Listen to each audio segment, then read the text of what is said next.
Puji Tuhan. Salam. Harus sukacita. Kita harus bersukacita ya. Sebab dari tadi kelihatannya sangat sendu dari awal ya. Sedih seperti itu. Tapi kita harus dikuatkan melalui firman Tuhan tadi. Baik saudara, kita akan ambil atau kita baca dari kitab Keluaran pasal 31. Keluaran pasal 31 ayat pertama sampai ayat yang ke-11.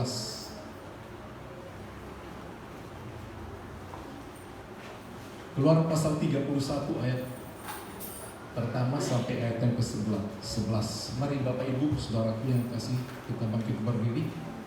Kita baca bergantian. Saya mulai dari ayat yang pertama. Berfirmanlah Tuhan kepada Musa.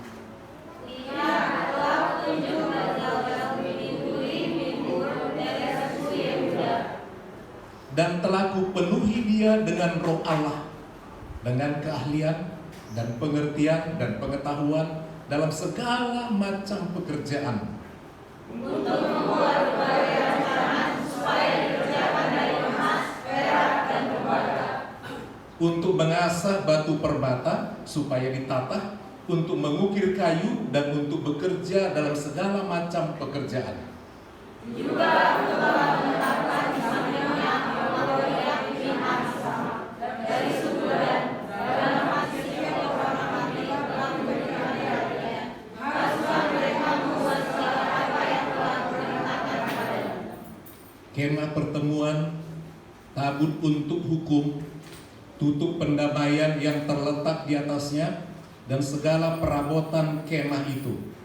Yakni meja dengan kertasnya, kandil dari emas murni dengan segala perkakasnya, mezbah pembakaran dan upahnya, mezbah korban bakaran dengan segala perkakasnya, bejana pembasuhan dengan alasnya.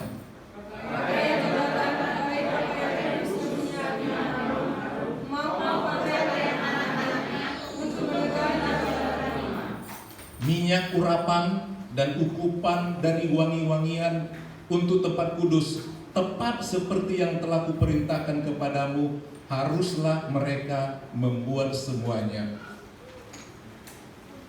Puji Tuhan, silakan duduk. Yang berbahagia adalah mereka yang mau mendengarkan firman Tuhan. Dan Tuhan, hari ini kita beri judul ilmu pengetahuan dan teknologi atau iptek itu diciptakan supaya kita semakin takut kepada Tuhan. Ya, kita tahu kita memerlukan iptek atau ilmu pengetahuan dan teknologi. Ya, ada manfaatnya, tapi juga ada banyak dampak negatif bagi manusia ilmu pengetahuan dan teknologi ini. Hampir tidak ada sekarang ini yang tidak menggunakan iptek. Bahkan nanti akan semakin pesat ilmu pengetahuan dan teknologi. Dari ayat ini atau perikop ini dikisahkan bahwa Tuhan berfirman kepada Musa. Mereka akan segera keluar dari perhambaan di Mesir. Tujuannya adalah supaya mereka beribadah kepada Tuhan. Ya, segala upaya menahan orang Israel diusahakan Tuhan dengan membuat berbagai tulah supaya diizinkan keluar, supaya mereka bisa beribadah. Sebab sekian lama mereka di Mesir tidak bisa beribadah sebagaimana layaknya kepada Tuhan. Nah, untuk itu Tuhan berfirman kepada Musa, bagaimana ibadah yang akan dijalankan, di mana dan bagaimana. Artinya penting itu beribadah. Kenapa kita beribadah? Beribadah tujuannya adalah supaya kita bertemu dengan Tuhan. Ya. Tuhan akan berbicara kepada kita melalui ibadah. Sebab dalam ibadah itu, mulai dari perjanjian lama memang Tuhan hadir. Demikian juga umat bisa berbicara, berdoa kepada Tuhan, memohon. Jadi tujuannya ibadah itu memang penting, kita bertemu dengan pencipta. yang memberi kehidupan kepada kita, dan Dia juga berbicara kepada kita tentang apa yang harus kita lakukan dan apa yang jangan. Dia akan memberkati kita dan menolong kita melalui ibadah-ibadah itu. Nah, untuk itu ada persiapan. Mesti ada tempat beribadah. Namanya juga baru keluar dari Mesir. Tidak bisa membangun satu rumah ibadah bait suci yang permanen. Mereka masih dalam perjalanan menuju tanah Kanaan. Sehingga Tuhan harus merancang pembangunan bait suci. Bait suci yang pertama. Pada zaman itu belum begitu maju teknologi. Tentu saja mereka dalam perjalanan mengungsi itu, mereka tidak sempat belajar banyak hal tentang pertukaran, tentang membuat apa-apa saja. Itu sangat sulit. Oleh sebab itu Tuhan harus memberikan keahlian. Tuhan harus memilih orang tertentu untuk mengerjakan pembangunan bait suci atau kemah suci yang pertama itu. Jadi artinya bahwa Tuhanlah yang menciptakan ilmu pengetahuan, memberikan satu keahlian, kepintaran kepada manusia, bahkan menggerakkan orang, pikiran, tangan, upaya untuk mengerjakan sesuatu, menggerakkan. Sehingga Tuhan harus membagi tugas. Ada yang tampil di depan, ada yang tampil di belakang. Untuk tampil di depan dalam ibadah itu adalah Musa. Dia pemimpin. Tapi untuk bisa berjalan ibadah itu diperlukan orang untuk membangun kemah suci itu. Jadi tidak bisa asal udah pimpin ibadah. Bagaimana mau beribadah, tidak ada tempatnya. Sehingga sebagai pemimpin, Tuhan berbicara kepada si pemimpin itu, yaitu Musa. Lihat, perhatikan, kau udah pimpin keluar atas perintahku. Dulu kau paling takut, menolak, mengatakan, siapa namaku? Kalau orang nanti nanya, kenapa aku memimpin? Kau sekarang sudah memimpin. Kau akan memimpin ibadah juga. Dan juga saudaramu Harun. Tapi kau tampil di depan untuk membangun rumah Tuhan itu, bukan kau. Sehingga dikatakan demikian, lihat telah kutunjuk Bezalel bin Uri bin Nur dari suku Yehuda. Telah kutunjuk. Jadi Allah yang menunjuk ke dalam hatinya, ke dalam hati orang itu. Bezalel, anaknya dari Hur, anak Hur namanya Bezalel. Bezalel anak Hur. Pada waktu itu banyak orang bernama sama. Jadi untuk membedakannya harus sebutkan anak dari siapa, anak dari siapa. Ya, sebenarnya penggunaan kata bagi kita kurang tepat. Kalau secara Alkitabiah itu mesti disebutkan anak ini. Kalau dalam bahasa Melayu itu jelas. Misalnya dikatakan Ali bin siapa gitu. Itu jelas disebutkan.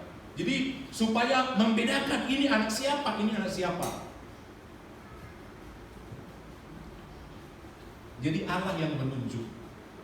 Kalau saudara ada di gereja ini dan saudara sebenarnya ada punya keahlian Tuhan kasih dan Tuhan menggerakkan di batin saudara untuk melakukan sesuatu buat pekerjaan Tuhan, saudara harus lakukan. Sebab keahlian itu, kepintaran saudara mengerjakan apapun. Saudara bisa membangun rumah sendiri, misalnya, ini hanya misalnya saja, tahu menyusun batu, tahu memasang semuanya, saudara, itu juga berarti saudara harus bisa pakai untuk menciptakan ibadah yang bagus melalui keahlian itu. Ketika kita memerlukan keahlian itu untuk satu pembangunan bait suci. Lihat, untuk meyakinkan Musa, kau nggak cocok, tenagamu, keahlianmu, kamu adalah imam. Tapi lihat tempat kamu nanti berdiri itu, ada nanti yang mengerjakannya. Dan telah kupenuhi dia dengan roh Allah. Kata dipenuhi dengan roh Allah, artinya dipenuhi kemampuan daripada Allah, daripada roh Allah itu masuk dalam dirinya. sehingga membuat pikirannya tajam, hatinya begitu punya kepintaran, punya hikmat bagaimana mengerjakan sesuatu, kira-kira bagaimana nanti tempat suci itu. Jadi bukan berarti di sini penuh dengan Roh Allah jadi penuh Roh Kudus, enggak. Jadi Roh Allah melingkupinya sehingga dia menjadi bijaksana mengerjakan segala sesuatu dengan keahlian. Itu sebabnya penuh dengan Roh Allah ya, sehingga dia penuh dengan keahlian dan pengertian dan pengetahuan dan segala macam pekerjaan. Jadi ilmu pengetahuan untuk merancang satu bangunan, ini nanti bagaimana, ini alurnya bagaimana supaya nggak dibongkar, bagaimana. Udah sekalian ini untuk listriknya, nanti kalau ada ini dipasang, ini nggak terganggu. Begitu cermat. Ya, mengerjakan itu. Itu datang daripada Tuhan. Jadi kalau sekarang ini ada teknologi begitu rumit, gimana ini semuanya, sistem ini, itu Tuhan yang menaruh di hati, di pikiran manusia. Dan Tuhan punya rencana itu semua untuk orang semakin takut sama Tuhan, semakin dekat sama Tuhan, semakin maju peribadatan. Kita, gereja kita, bahkan gereja di seluruh dunia, mau tidak mau harus mengikuti IPTEK ini. Dipakai untuk peribadatan, dipakai buat pelayanan, buat penginjilan. Kita lihat di depan ini ada selalu direkam video, belum diminta jemaat mungkin untuk di subscribe. Melalui itu gereja juga harus memberitakan Injil melalui video, sehingga siapa saja yang mengklik nama dari Bapak Gembala akan muncul di sana khotbah-khotbah mungkin, atau pengajaran atau tentang gereja ini, atau tentang jemaat, atau mungkin ada pelayanan doa dan lain sebagainya. Kita tidak bisa lepas. Kalau sekarang kita melihat ya gereja-gereja yang begitu lebih modern lagi, ya harus tinggi. Satu, kesulitan gereja karena keadaan kita dari awal memang kondisinya seperti itu, ya, sehingga bangunannya seperti ini. Pada waktu itu juga ini masih bangunan sementara. Ketika ini berdiri, keliling semuanya masih kafling 66. Jadi hanya bangunan sementara. Tapi nekat Bapak Gembala harus dirikan permanen. Takut akan digusur, dan ternyata gereja kita tidak tergusur dan tidak disuruh pindah. Malah diperluas rumah-rumah lain, disingkirkan di belakang juga. Jadi tadinya gereja kita hanya sampai di sini. Ini pastori udah itu gak ada, sana udah rumah orang. Sini rumah orang, ini rumah orang. Di depan rumah jemaat. Nggak mungkin dibikin bangunan tinggi. Kita harus berpikir bagaimana selanjutnya ke depan gereja ini, sehingga saudara boleh melihat layar saja, kita tidak bisa karena terlalu di bawah. Harus di atas kepala layar itu. Dan nanti luasnya harus lebih besar. Itu berarti harus naik lagi tinggi gereja itu. Kalau misalnya di atas kepala orang berdiri, harus di atas. Dan lebarnya mesti lebar lagi.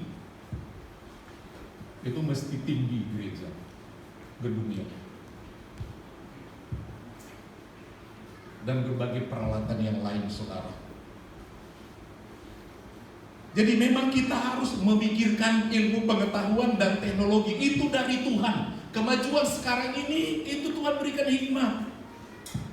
Supaya manusia itu takut akan Tuhan. Supaya mereka semua bisa beribadah. Jadi kita memerlukan teknologi. Pelayanan-pelayanan doa juga kadang-kadang tidak bisa cepat dikunjungi. Zaman makin maju. Ya, zaman makin maju. Rumah tidak selalu bisa seperti ini. Ke depan orang-orang tinggal di flat atau apartemen yang tinggi sampai tingkat 30. Bagaimana dia mau beribadah? Apa terus dikunjungi seperti itu kalau ada masalah di tingkat sekian? Teknologi yang menjawab, berdoa melalui layar yang ada, dan lain sebagainya. Jadi saudara, kita harus mempersiapkan diri dengan teknologi itu. Kita melihat dalam ayat ini, saudara, untuk membuat ayat 4, untuk membuat berbagai rancangan. Itu dari Tuhan juga otak yang berhikmat itu. Supaya dikerjakan dari emas, perak, dan tembaga, untuk mengasah batu permata, supaya ditata untuk mengukir. Mereka nggak belajar, tapi Tuhan kasih ilmu itu untuk membangun kemah suci pertama. Jadi itu bukan satu pekerjaan yang mudah. Rinciannya di ayat 3, pasal 38 ayat 23 dikatakan demikian. Dan bersama-sama, saya baca dari ayat 21, inilah daftar biaya untuk mendirikan kemah suci, yakni kemah suci tempat hukum Allah yang disusun atas perintah Musa oleh orang Lewi di bawah pimpinan Itamar, anak Imam Harun. Bezalel bin Uri bin Hur dari suku Yehuda membuat segala yang diperintahkan Tuhan kepada Musa. Dan bersama-sama dengan dia turut Aholiab anak Abi Samad dan dari suku Dan, seorang tukang dan ahli. Dia seorang tukang, seorang arsitektur, dia seorang ahli. Itu dari Tuhan keahliannya. Seorang yang membuat tenunan yang berwarna-warna. Dia bisa membuat tenunan berwarna-warna. Sebab bait suci yang pertama terbuat dari kemah. Itu berlapis dengan warna-warna. Semua punya arti warnanya. Dari kain ungu tua, kain ungu muda, dari kain kermici, kain lena halus. Ini menggambarkan Tuhan Yesus semuanya. Segala emas yang dipakai dan selanjutnya saudara. Jadi keahlian itu datang daripada Tuhan. Pengetahuan datang daripada Tuhan. Supaya manusia itu takut akan Tuhan. Itu tujuannya. Jadi kalau saudara makin memiliki peralatan yang canggih dalam hidup saudara, saudara harus ingat ini datang dari Tuhan. Dan kita harus makin takut akan Tuhan, sebab sumber pengetahuan adalah daripada Tuhan. Amsal 2 ayat 6, pentingnya kita takut akan Tuhan. Dikatakan demikian dalam kitab Amsal 2 ayat yang ke-6. Karena Tuhanlah yang memberikan hikmat, dari mulutnya datang pengetahuan. Jadi Tuhan yang mengajari, dari firman Tuhan dari mulutnya. Dan kepandaian. Jadi pengetahuan dan kepandaian mengerjakan apapun itu daripada Tuhan. Jadi penting kita menghargai segala pengetahuan itu. Pengetahuan terus berkembang. Keahlian terus berkembang, perlu kita belajar. Teknologi yang begitu canggih, begitu berkembang, kita harus belajar sedemikian rupa. Jadi saudara, kita yang menguasai teknologi dan peralatan-peralatan yang canggih itu, bukan peralatan itu yang menguasai kita. Sering orang sudah dipengaruhi oleh peralatan-peralatan itu, sehingga dia lupa datang sama Tuhan. Satu kali tampil di televisi, ada seorang anak masih kecil, ya dia nangis waktu itu ditunjukkan lagi mau mudik lebaran. Semua orang sudah naik ke mobil untuk jalan, naik mobil. Dia tidak mau. Karena apa? Wifi rumah harus terputus selalu dengan handphone itu, sebab dia terus bermain game, nanti nggak bisa nonton, nanti nggak bisa main game, marah sampai anak itu diampun. Dibikin dalam teksnya itu, anak yang tidak bisa lepas daripada handphone. Itulah pengaruh. Coba lihat anak-anak sekarang mau makan mesti diletakkan handphone, apa saja, sampai merusak pikiran. Kita akan melihat nanti teknologi juga ternyata bisa menghancurkan manusia, saudara. Jadi kita perlu Tuhan. Ibadah itu sangat penting. Sebab di situ Tuhan berbicara melalui firman Tuhan, melalui kesaksian. Kita bersama-sama menghadap hadirat Tuhan. Kita lihat tokoh tadi, saudara, yang namanya Bezalel. Bezalel artinya dalam lindungan Allah. Dalam lindungan Allah dia mengerjakan semua peralatan, baik dari emas, dari permata, begitu ahli. Sebab peralatan dalam rumah Tuhan itu semua mahal-mahal. Peti atau tabut perjanjian bersalut emas murni. Ada gambar kerub atau malaikat. Kandil-kandilnya, pelitanya, semua itu pelita dengan 7 lampu-lampunya bersalutkan emas. Jadi perlu ada yang menata mengukirnya. Dinding yang dari kayu pun sebelum disalut itu perlu diukir sebelum dilapiskan emas. Itu perlu ada pengukir-pengukir kayu. Semua untuk tiang-tiangnya menyangga. Semua disiapkan sedemikian rupa. Bokor pembasuhan semuanya ada dari perak, ada dari emas. Semua barang-barang yang berharga. Jadi dia dalam lindungan Tuhan mengerjakan segala keahlian-keahlian itu. Orang yang kedua yang dipakai adalah Aholiab. Aholiab artinya adalah kemahku adalah Allah. Dia ahli membuat kemah. Tadi katakan ada kemah dari warna ungu muda, ungu tua dan lain-lain berbagai warna. Dia pintar menenun. Sedemikian termasuk baju-baju imam sampai anak-anak imam itu, karena semua harus melayani. Itu dikerjakan oleh seorang ahli tenun. Sehingga namanya pun sudah disebut kemahku adalah Allah, ahli membuat kemah. Jadi saudara, dengan majunya teknologi ini, mari kita makin cinta Tuhan, takut Tuhan, dan makin kita taat beribadah. Amsal 1 ayat 7. Amsal 1 ayat 7. Dia katakan demikian. Takut akan Tuhan adalah permulaan pengetahuan. Takut akan Tuhan itu sangat penting. Nah saudara, semakin mau mendapatkan ilmu pengetahuan, jangan lupa mesti ada rasa takut akan Tuhan, supaya melalui ilmu pengetahuan itu saudara tidak hancur. So, dengan ilmu pengetahuan teknologi manusia bisa menghancurkan dunia, bahkan dirinya sendiri. Jadi perlu kita ini pikirkan juga soal belajar tentang pengetahuan. Perlu sekolah, perlu kuliah, perlu kursus, perlu training. Takut akan Tuhan adalah permulaan pengetahuan. Tetapi ini dia, orang yang gak mau belajar, gak mau kursus, gak mau kuliah, gak mau les, taunya main game saja, sehingga dipengaruhi dirinya. Tetapi orang bodoh bukan berarti dia otaknya nggak sanggup, bukan.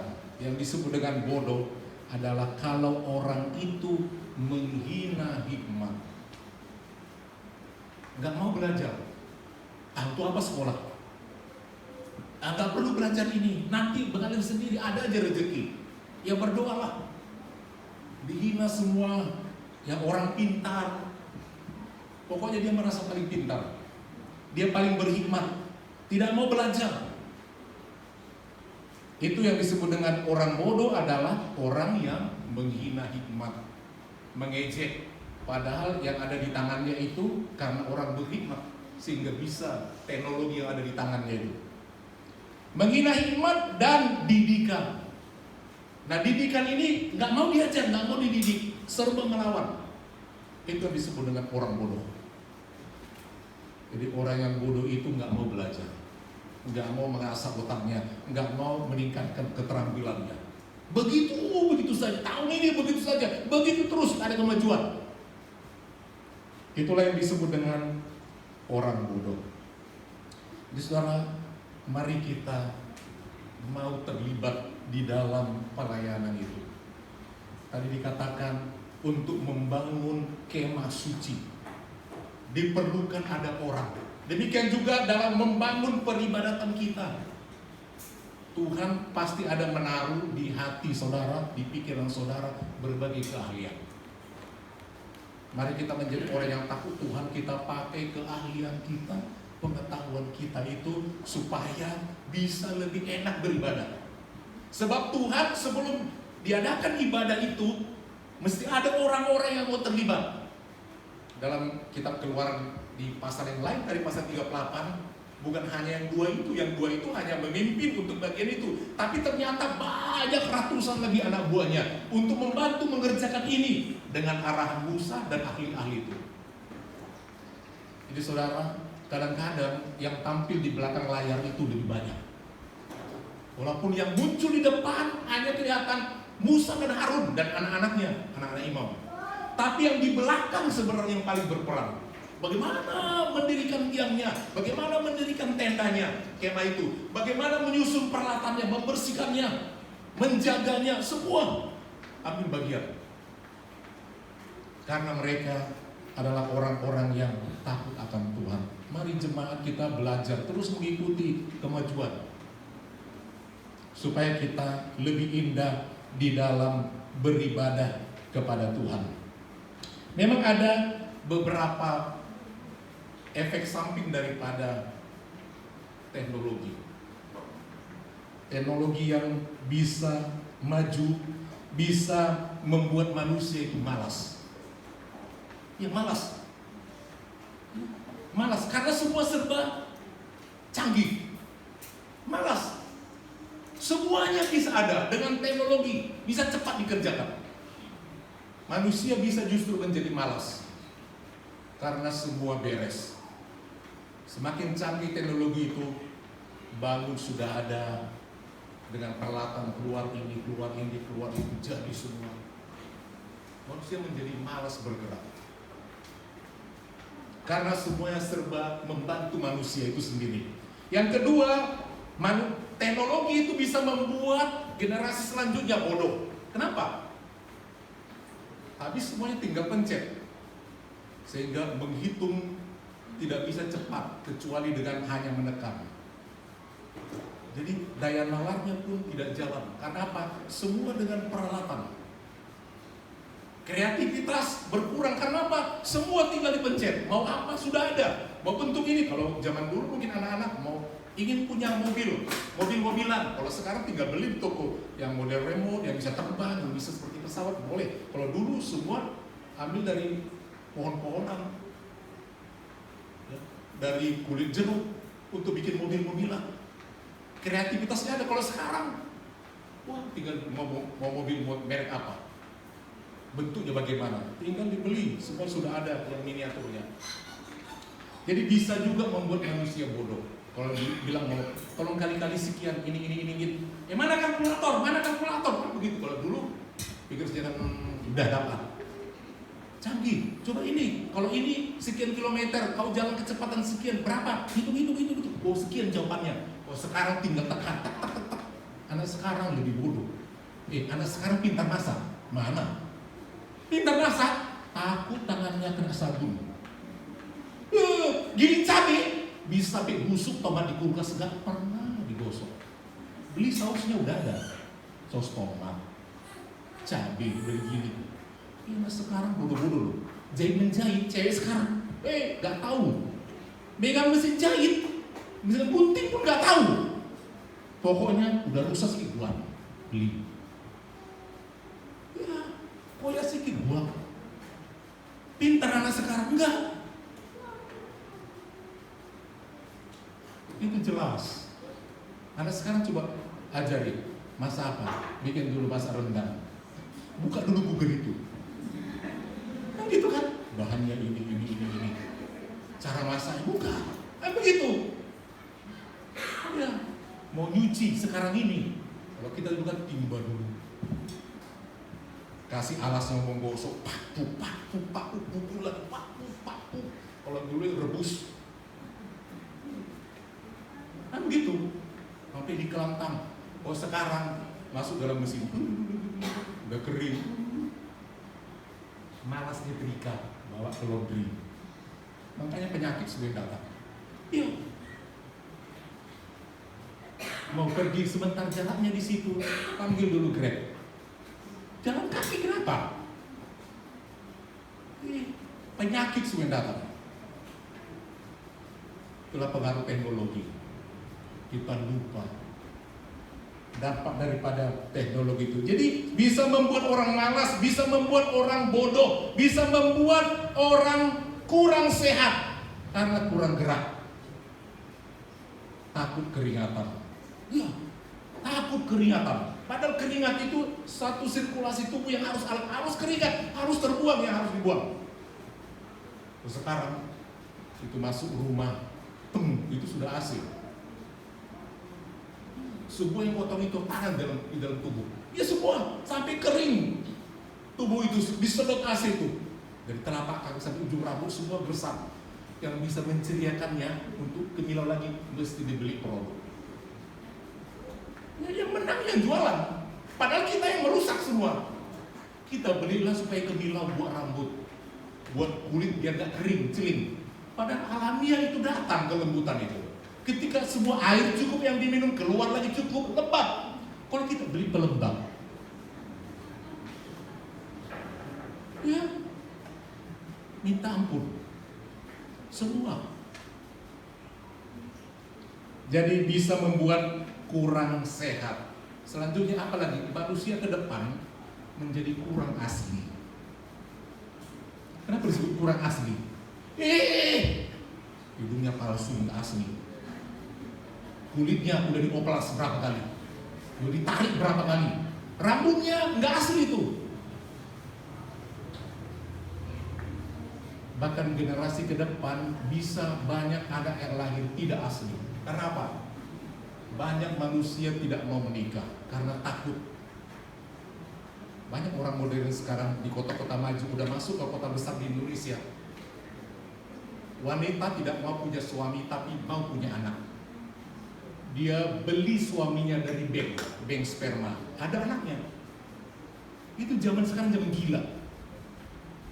Ingin punya orang yang pintar, di cloning aja. Gen punya orang, di cloning muncul sosok baru. Nggak tahu bapaknya mamanya, tapi ada orangnya. Ya, manusia jadi-jadian ke depan ini banyak loh. Banyak artis-artis, anaknya sih ini banyak. Mana bapaknya? Tapi anaknya banyak. Ya, anaknya artis ini banyak. Sebutkan ini. Ini bapaknya mana-mana. Di kota maju juga seperti itu. Dulu negara Cina, kalau boleh, karena salah satu penduduk terbanyak di dunia, jangan banyak anak. Ya, jangan. Yang bisa diizinkan hidup, pokoknya anak laki-laki. Kalau laki-laki tahu, diperiksa yang mau lahir perempuan, jangan diteruskan. Udah keseringan seperti itu. Sekarang Cina dengan kehebatan kemajuannya, malas orang menikah dan punya anak. Karena aku tidak mampu menghidupinya. Dan akhirnya negara Cina punya program, siapa punya banyak anak dibantu pendidikannya sama pemerintah. Terbalik kan? Kalau tadinya jangan, kebanyakan. Sekarang berkurang. Ada banyak sekarang negara hampir terus berkurang defisit penduduknya karena orang nggak mau menikah. Takut menikah, takut punya anak. Aku usah punya anak, nanti cepat kali kendor bareng. Kendor semua. Udah kita adopsi aja. Mamanya kulit putih, anaknya kulit hitam, macam-macam. Ada coklat. Entah dari mana datangnya. Yang gak mau. Karena takut tidak cantik lagi. Padahal itu bukan anaknya. Entah anak siapa-siapa. Makanya jaga anak-anak kita. Bisa lu diculik orang dijual. Amin. Hati-hati, kita berdekatan dengan tetangga. Ya, hati-hati. Jadi mari kita sebagai anak-anak Tuhan punya keahlian bangun bait suci. Amin. Amin. Jangan didiamkan keahlian itu, kepintaran itu. Keahlian itu dipakai supaya kita makin takut sama Tuhan. Makin kita mau melayani Tuhan. Jadi kita sudah lihat tadinya ternyata teknologi bisa membuat kurang keaslian. Di Korea banyak orang yang tidak asli. Korea Selatan. Wah, ini cowok tampan. Rupanya dia dari cewek. Boleh cek. Wah, ini cewek cantik. Rupanya dia dari cowok. Jadi banyak yang tidak asli. Dan herannya banyak Indonesia ke Korea-Koreaan. Ikut-ikutan gaya Korea. Bodoh banget. Padahal buru Batak itu cantik. Ngapain buru Korea? Disulap menjadi seperti orang Korea. Amin. Pengen jadi mirip Korea-Korea? Ya ganti hidungmu. Nah, begitu. Jelas Bapak Gembala bilang tadi, zaman ke depan semua serba kurang asli. Yang tadinya alisnya di sini udah pindah di sini, udah nggak asli. Iya. Yang tadinya hidungnya masih nampak bentuknya, sekarang udah lucu sekali. Padahal bapak mamanya nggak gitu, tapi muncul dan begitu. Ya, semua yang tadinya dagunya ini biasanya kan dipanjangkan kayak dulu. Waduh, ada saja. Yang terakhir, dampak teknologi manusia kurang sosial. Karena apa? Sibuk dengan teknologi itu. Semua ada, semua beres. Kalau mau ada bikin acara, nggak usah beres, nggak usah repot. Nanti kita pesan semuanya untuk makan. Nggak perlu dibentuk panitia, semua ada. Semua ada. Lama-lama manusia itu kurang sosial. Karena apa? Begitu semuanya serba ada. Jadi nggak ada lagi kumpul-kumpul, bercanda-canda, sehingga manusia menjadi lebih egois. Tidak ada lagi perasaan, tidak ada lagi empati. Karena apa? Semua boleh disediakan. Dikirim semua datang di tempat kita, asal kita menguasai teknologi. Tinggal tekan beli, dia akan datang kepada kita. Ada lagi satu rupanya yang akan mengganggu kita ke depan.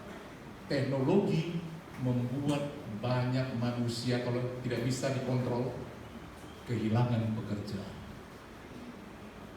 Yang perlu kita lihat, kehilangan pekerjaan begitu banyak. Karena apa? Semua bisa dihandle oleh teknologi. Ya, mau kerja di perkebunan yang tadinya banyak yang bisa membantu, sekarang peralatan mesin yang begitu canggih, dari mulai menanam, membibit, menyirami, semua ada peralatan. Di perusahaan industri, semua dengan peralatan, gak perlu banyak buruh, semua mesin yang mengerjakan. Itu sebenarnya dikatakan rasa sosial orang berkurang karena semua yang mengerjakan banyak mesin. Bisa ada orang bekerja, hanya satu manusia dia sendiri, yang lainnya peralatan yang dihadapi. Sedih sekali, kerja sekian jam hanya dia sendiri, dikelilingi di semua peralatan. Datang, pokoknya hanya mengontrol. Yang lain gak perlu bekerja karena semua alat yang bekerja. Ya, kita lihat di jalan raya, nanti lama-lama polisi pun akan berkurang karena semua teknologi yang mengawasi. Gak perlu lagi di persimpangan itu ada polisi. Oh, tilang. Mana simpul? Mana ada lagi? Semua bisa dikontrol dari mesin. Gak perlu. Jadi lowongan juga buat yang kerja begitu berkurang. Semua bisa diatasi. Belanja yang tadinya diperlukan banyak karyawan untuk satu mall, sekarang nggak perlu lagi. Mallnya dari handphone. Ya, mau beli apa? Nggak perlu lagi SPG di mall-mall di apa itu. Lama-lama nggak ada lagi mall itu. Nggak ada. Semuanya tinggal beli dari rumah. Mau apapun. Sekarang orang banyak mempertuhankan Google. Mau apa tinggal tanya Google. Klik keluar. Apa saja, tanya sama Google. Bahkan ada agama, kalau sekarang bukan internet itu, agama yang menyembah Google. Karena apa? Tiap ada persoalan, tanya di Google. Dan jawaban ada. Mari kita sebagai anak-anak Tuhan, jangan teknologi membuat kita justru tidak datang sama Tuhan. Sebab apa dikatakan? Takut akan Tuhan adalah permulaan pengetahuan. Takut Tuhan itu penting. Tetapi orang bodoh menghina hikmat dan juga didikan. Pemuda remaja, jangan hanya pikirkan penampilan kalian. Pikirkan hikmat dan pendidikan. Ya, orang bodoh menghina hikmat. Jangan dipikir hanya penampilan. Sekarang bangga dengan handphone keluar terakhir. Seminggu lagi ada lebih canggih dari sini. Seminggunya lagi ada lagi. Ya, Siapa di sini bertahan megang satu handphone bisa bertahan kira-kira 7 tahun? Ada sih udah banyak bertahan 7 tahun. Dipegang 7 tahun, handphone yang sama. Itu udah langka. Udah bilangnya itu kuno. Padahal kalau kita pikir-pikir handphone itu apa kira-kira yang paling penting? Fitur apa yang paling penting di handphone? Nomor 1, fitur apa yang penting ada? Apa? Ya, nelpon. Berarti kan zaman sekarang WA lah ya. Itu aja. YouTube. Oke lah ya. Bisa kita lihat YouTube. Apa lagi? Nah, tapi sekarang di seri berapapun ada WA. Seri yang dulu-dulu pun udah ada. Tapi kenapa kita heboh? Mesti ini, mesti ini. Padahal yang dipakai, kadang-kadang tiap hari yang dipakai, kameranya pun jarang mesti kita beli kamera yang begini di handphone itu. Padahal mungkin selama dia pegang sekian tahun, pret dari foto, hapus. Entah apa artinya. Padahal dibeli mahal-mahal puluhan juta hanya untuk kamera. Pada hari-hari dia pakai dalam cuma telepon. Itu kalau nggak bisa. Ya video call itu kalau lagi sempat. Kapan kita pakai? Kita kadang-kadang terletak uang itu sekian puluh juta. Pop. Ya, sekian puluh juta terletak. Nggak ada artinya. Dipakai kemana coba? Dipakai kemana itu handphone? Harga puluhan juta itu. Telepon papa mama berapa jam? Telepon biasa juga bisa, video call juga bisa, handphone yang biasa-biasa. Hati-hati anak muda, jangan itu dia cari. Sekarang merasa bangga, handphonemu keluaran seri berapa sekian-sekian. Sebulan lagi tumbang itu punyamu itu, ada yang lain. Mereka kalau ditanya berapa tahun bisa bertahan, 6 tahun. Coba bayangkan tiap 2 tahun beli yang harga 18 juta sekian juta. Udah berapa itu ya? Kumpul-kumpul hanya beli handphone, beli yang lain-lain. Beli sepatunya, beli ini yang terbaru. Padahal kalau ke rumah Tuhan paling persembahannya 5.000. Kita faktanya untuk Tuhan. Itu aja, boro-boro milik Tuhan. Jadi mari kita sebagai anak-anak Tuhan ya, pakai pikiran kita untuk membangun bait suci. Amin. Keahlian. Bapak Ibu punya keahlian pasti. Buat sesuatu untuk kemah suci, untuk rumah Tuhan. Sebab pengetahuan yang ada pada saudara itu mesti dipakai buat Tuhan. Ya. Ada di sini yang pintar masak jemaat. Kalau kita ada kerjaan di sini, jangan hanya order-order, dimasak. Sebab ada ahlinya. Nah begitu. Sebab apa? Perlu itu dimasak sendiri. Ada sosialnya. Sama-sama berkumpul. Itu seperti tadi dikatakan teknologi bisa membuat kita nggak ada lagi rasa sosialnya. Nggak ada. Semuanya alat yang mengasihi. Ada di sini yang pintar menjahit. Jemaat pintar menjahit. Ada ya. Perlu dikembangkan itu juga. Itu juga dipakai buat gereja. Banyak sini peralatan-peralatan yang memerlukan mesin jahit dan kain-kain di gereja ini. Ya, macam-macam. Macam-macam. Ada di sini yang kalau kerja dia sebagai painter, tukang cat atau sunblock.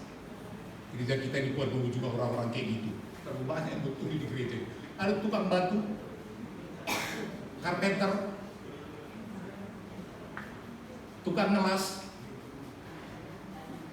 ada tukang listrik. Semua diperlukan di bait suci di gereja ini. Ya. Kita pakai itu juga untuk Tuhan. Amin. Amin. Kita bangkit dulu.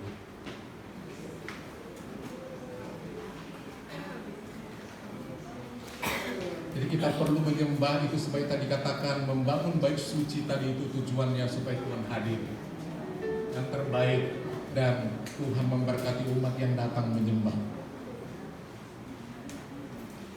Ku menyembah dalam kudus hadirat-Mu, hampiri tahta kasih karunia-Mu Bapa.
Saudara, kita mungkin berpikir, biasa saja teknologi. Tapi ketahuilah, teknologi banyak membuat manusia jatuh. Terjadi pembunuhan dengan menggunakan teknologi. Dan pengaruh kemajuan teknologi merusak alam. Ekosistem alam terganggu karena teknologi. Muncul penyakit-penyakit karena gangguan alam. Ada banyak jenis binatang kecil yang diciptakan Tuhan berguna, itu musnah. Tidak ada keseimbangan. Akhirnya ada banyak jenis binatang kecil melimpah produksinya karena tidak ada pemakannya. Dan akibat banyaknya kerusakan alam, muncul penyakit-penyakit. Ketahanan manusia tidak ada. Virus-virus jenis penyakit berdatang, gangguan alam, kerusakan ekosistem, membuat penyakit-penyakit baru muncul. Teknologi datang, merusak alam juga. Kalau kita tidak takut Tuhan, maka teknologi memang merusak alam, merusak kesehatan. Hanya karena teknologi ingin ini, justru banyak orang menjadi sakit. Terlalu banyak mengkonsumsi obat, mengkonsumsi zat tertentu untuk memperbaiki tubuhnya, tapi justru yang datang penyakit yang baru. Itu teknologi. Mari kita takut Tuhan. Saudara punya handphone, takut Tuhan. Punya berbagai peralatan canggih, takut Tuhan. Sebab ilmu pengetahuan itu tujuannya adalah untuk memuliakan nama Tuhan. Jangan kita menjadi korban teknologi itu.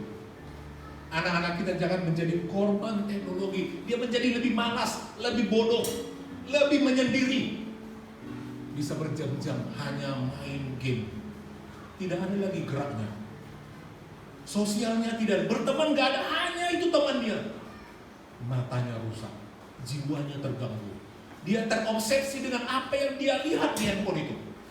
Dia tidak melihat alam yang nyata. Dia sakit karena teknologi.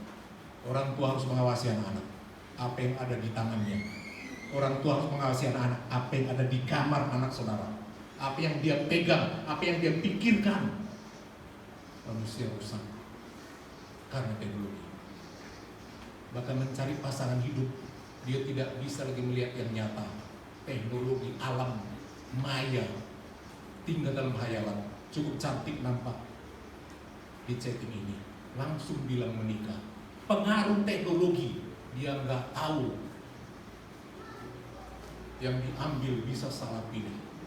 Bisa. Semua orang tergantung teknologi itu. Mau cari jodoh, mau cari suami, mau cari apapun, cari barang, semua di situ. Rusak. Cari Tuhan. Amin. Cari Tuhan. Sehingga alat-alat itu tidak merusak kita. Ku yakin kau hadir. Jaga anak kita masing-masing.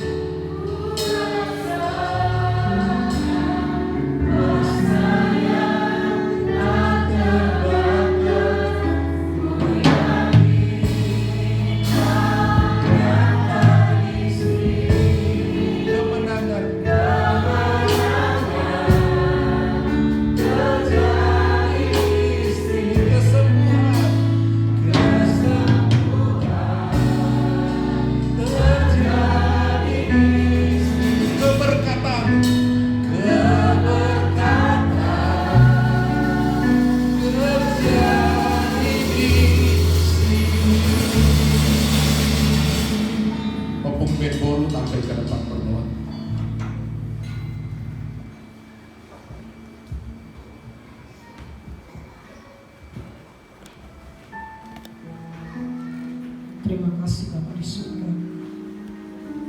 Terima kasih Tuhan Yesus. Kuasa Roh Kudus-Mu yang bekerja bagi kami saat hari ini, memenuhi hati dan pikiran kami, menjamah setiap pribadi kami di saat kami ditegur oleh kebenaran firman-Mu. Tuhan, kami tahu semuanya itu adalah berguna bagi kami. Terlebih di akhir zaman ini Tuhan, zaman yang semakin canggih, zaman yang semakin modern. Tuhan Yesus, jangan biarkan kami jemaat-Mu terbawa arus oleh zaman yang semakin canggih ini. Jangan biarkan kami jemaat-Mu terlena oleh keindahan setiap apa yang ada di dalam dunia ini, oleh kemajuan teknologi yang ada di dalam dunia ini. Tuhan, Engkau memberikan kami hikmat akal budi. Biarlah segala apa yang kami tahu, segala apa yang kami miliki Tuhan Yesus, semuanya ini kami kembalikan untuk kemuliaan nama-Mu. Terlebih juga Tuhan, melalui zaman yang semakin modern, jadikan kami sebagai anak-anak yang takut akan Tuhan. Sebab permulaan pengetahuan hikmat adalah takut akan Engkau Bapa. Biarlah kami semuanya jemaat-Mu ini ya Allahku, segala apa yang kami gunakan, segala apa pengetahuan yang kami miliki, yang daripada-Mu itu Tuhan Yesus, kami kembalikan untuk hormat kemuliaan nama-Mu. Kami kembalikan untuk senantiasa memuliakan nama Tuhan, untuk berguna bagi rumah-Mu ini Bapa. Terima kasih Tuhan buat kebenaran firman-Mu. Terima kasih Yesus buat setiap kuasa-Mu yang senantiasa terus bekerja bagi kami semuanya, jemaat-Mu di tempat ini, terlebih bagi anak-anak kami pemuda remaja. Jangan sampai mereka terbawa arus oleh pengetahuan dunia ini yang membawa mereka jauh daripada-Mu Tuhan. Tapi biarlah kami semakin lebih lagi Bapa, semakin kami lebih lagi dekat kepada Tuhan, semakin kami lebih lagi menikmati akan setiap berkat-berkat Tuhan di dalam hidup kami Bapa. Mampukan kami untuk melakukan kebenaran firman-Mu. Mampukan kami semua sidang jemaat-Mu untuk kami saling mendukung, untuk kami saling menopang Tuhan di dalam kemajuan teknologi saat ini, untuk membangun, untuk menyatakan kemuliaan Tuhan ya Bapa di tempat ini ya Bapa. Terima kasih buat firman-Mu, berkati hamba-Mu yang telah menaburkan kebenaran firman-Mu bagi kami saat ini. Tuhan tetap senantiasa memberikan semangat, kekuatan, sukacita ya Bapa bagi kami, bagi Engkau Tuhan, untuk tetap selalu kami nyatakan akan kebenaran, akan kuasa-Mu Bapa di setiap pribadi kami, sehingga kami tetap senantiasa menikmati akan kebaikan Tuhan dalam pribadi kami. Terima kasih buat firman-Mu Bapa. Terima kasih buat setiap kemurahan-Mu. Di dalam nama Tuhan kami Yesus Kristus, kami berdoa dan mengucap syukur dan aminkan firman-Mu bagi kami. Haleluya. Amin.